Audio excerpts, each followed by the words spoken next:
Yesterday, I was struck by a memory of a comic book strip called Calvin and Hobbes. Calvin is a precocious little boy. His best friend is the stuffed tiger Hobbes that occasionally comes to life. And Calvin is sitting in the salon chair giving a glowing review to the white-coated barber that's giving him a haircut. He says, "That's great, it's perfect, it's without question the best haircut I've ever received." And then in the final panel, breaking the fourth wall, Calvin turns to the reader and says, "Never criticize the guy with the razor."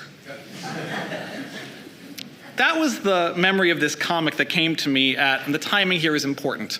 At 1 p.m. yesterday, as I'm flipped back in the barber chair, my neck exposed to the straight razor, trimming my beard, and my barber, Fareed, says, "Crazy stuff in the Middle East. Do you think Israel's gonna attack Iran?"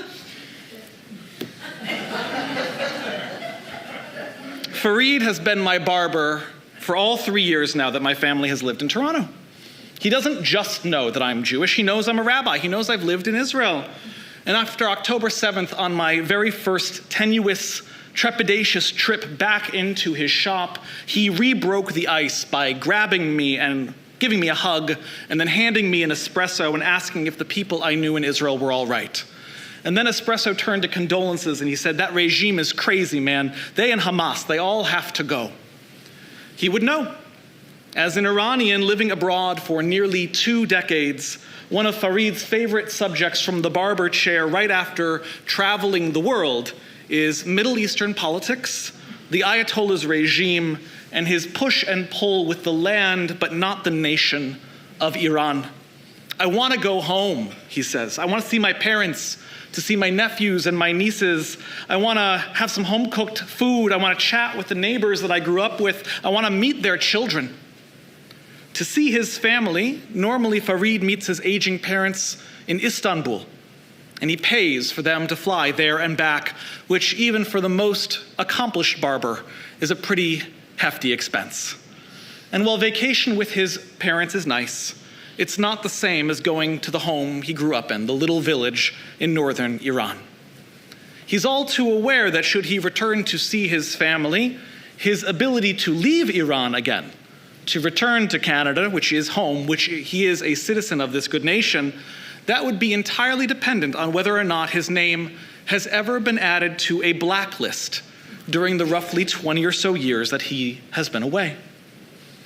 Did his bohemian lifestyle, his uncensored social media account, his trip around the world, did that attract the attention of the morality police? Will his extended absence from Iran trigger something in their system? He doesn't know. Not being able to leave is the best worst case scenario. He might just go home and vanish. And so he doesn't go, but he mulls it over with all of his customers. "Will Israel attack Iran?" he asks me yesterday at 1 p.m. And I answer him honestly, not just because he has a razor literally at my throat, but because I like him and I trust him. And I say, "I really don't know. I don't think so. I hope not. I hope we have a few years of peace." And to my absolute surprise, he disagrees with me. "Maybe. I don't know. I'm kind of hoping they do. The regime is weak right now, weaker than it's ever been. Anything could topple it. I want my family to be free."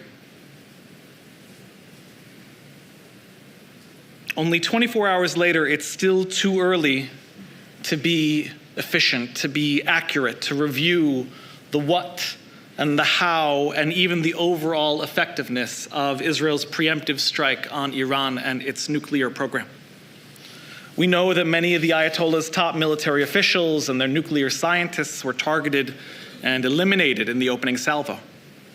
And Iran has promised significant retribution. Drone attacks and ballistic missiles like the ones we saw in April and October of last year have already happened and may continue on into the night.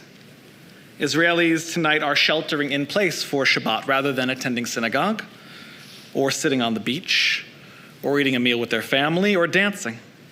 And Ben Gurion Airport is closed indefinitely. Every plane there has flown away. Israelis abroad have been warned to stay home and stay out of public spaces so as to avoid retribution from the Revolutionary Guard. Our guest speaker for the wine and cheese that we just hosted to celebrate you all and to thank you for participating in the World Zionist Congress elections, his name is Yaron Dekel. He was one such example. He was supposed to be here in person, and instead, he zoomed in. And of course, it's not just Israel. It's not just Israelis. Jewish institutions, including synagogues like this one, are making sure that our defense protocols are being followed, that we're regularly communicating with the Toronto Police Department and different security organizations. And the watchword is vigilance. So it's a relief to say that no such threats have yet been reported. And this is where resilience comes in. The resilience of the Jewish people, which rises again and again.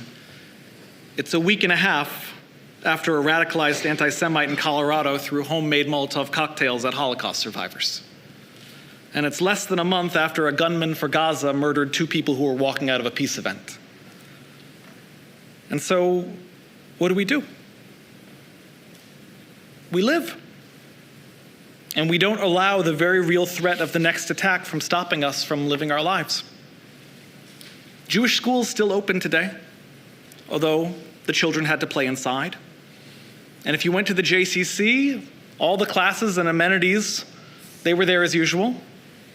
And of course, synagogues across North America still opened our doors to welcome you in and to welcome Shabbat. And thank you for understanding that little extra security measure tonight. Despite the uncertainty, we Jewish people keep living Jewish lives. And part of a Jewish life is Shabbat. Shabbat arrives, it still arrives, always on time, exactly when we need it, no matter what goes on in the world. And with Shabbat comes shalom, the chance for a brief moment of peace. The psalmist writes, Sha'alu shalom Yerushalayim, yishla'u ohavayich. Pray for the peace of Jerusalem, and may those who love you be at peace. And our commentators respond, why? Why, after thousands of years in exile, when the vast majority of Jewish people had never seen the city of Jerusalem, not even in their wildest dreams, why pray for peace there instead of anywhere else? Why not here? Pray for the peace of Toronto. And the Malbim, a 19th century rabbinic commentator, explains that Jerusalem is the world's spiritual connective tissue. And when you pray for a person's health, you also pray for their eye, and you pray for their foot, and you pray for their heart. It's not just one being apart from their pieces, it's one being including everything that goes inside them. And the same thing is true with Jerusalem. When you pray for the peace of Jerusalem, you pray for everyone who loves her, and many nations, and many faiths, and many people across the world do. To pray for the peace of Jerusalem is to pray for her peace to spread out into their homes. And so says the Malbim, that is why it's unique among all the cities of the world, because when Jerusalem is at peace, there is unity among the nations. When we pray for the peace of Jerusalem, we pray for the peace of everyone.